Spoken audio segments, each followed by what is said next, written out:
বরগুনার বামনা উপজেলায় দুইটি স্কুল ঘিরে একটি হাই স্কুল, একটি স্কুল ঘিরে রাস্তার পাশে ছিল অবৈধ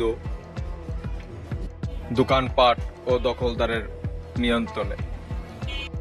শনিবার সেই দখলদারকে একটি জায়গায় স্থানান্তর করে তাদেরকে সুন্দর পরিবেশে বসার ব্যবস্থা করে বামনা উপজেলা নির্বাহী মোহাম্মদ আল ইমরান স্যার সেখানে তাদেরকে সরিয়ে সেই দখলদারের আয়ত্ত থেকে ফুটপাতটি উচ্ছেদ করেন এবং সেটাকে ভেঙে নতুন করে রাস্তা বড় করার ব্যবস্থা করেন।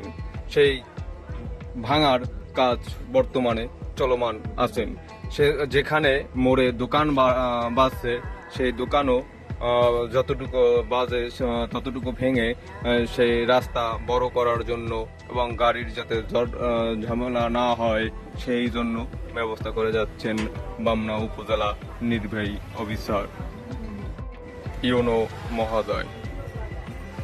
এর আগেও আওয়ামী লীগের আমলে তাদেরকে বারবার সরানোর চেষ্টা করলেও পারেনি, ব্যর্থ হয়েছেন পূর্বের ইউনোরা। কারণ তখন বিভিন্ন নেতাদের দখলে ছিল সেই ফুটপাতটি।